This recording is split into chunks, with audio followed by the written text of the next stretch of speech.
Hello and welcome to another episode of RayJ Reviews, where you get to learn about what I've been doing lately and hopefully want to get out and do some of these things yourself.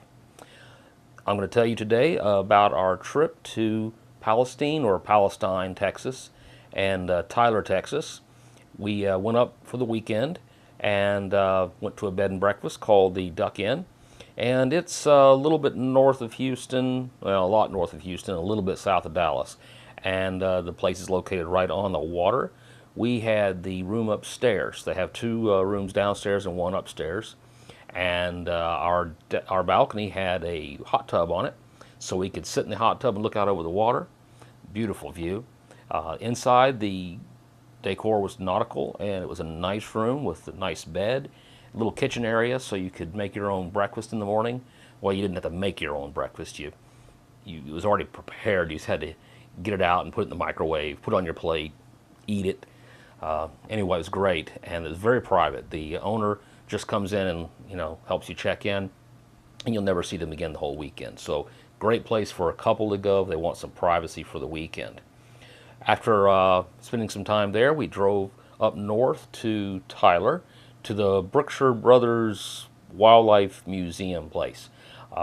It's a neat place, full of stuffed animals from Africa, from some safaris and things, and also animals in the Texas area that are local to the region. Really neat place to go.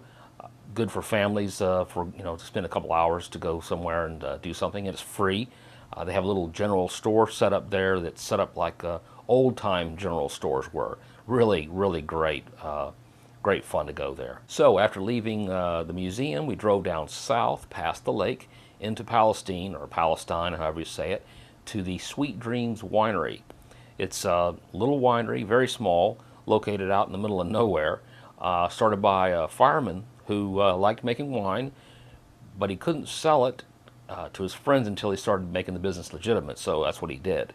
We do a couple of things different than the big wineries, but we don't use any kind of colorings, flavorings, preservatives, anything like that. We use only distilled water, real fruit, and sugar. As the name implies, the wines they make are sweet, except for one, which is jalapeno wine, which is very interesting. Happened to be my favorite. We had a lot of fun at the winery. It's a nice place to get a bite to eat. They have a menu, or you can relax and listen to the music. They had a live band playing while we were there. Of course, they'll take you for a wine tour. And it's a little place, very small, very simple, but it's a lot of fun, and the owner is great to talk with. So that's all I have for you in this episode. And if you'd like to support this and see more of these, please go to my website, dgwmovies.com, and consider buying some of my movies. Well, I hope you enjoyed this episode, and I hope you'll come back for the next ones. I'll be telling you about my trip to Australia and going to a zoo there in Perth, and a trip to the Houston Zoo here, and the Conroe Cajun Catfish Festival. So, until then, I hope you can get out and enjoy life.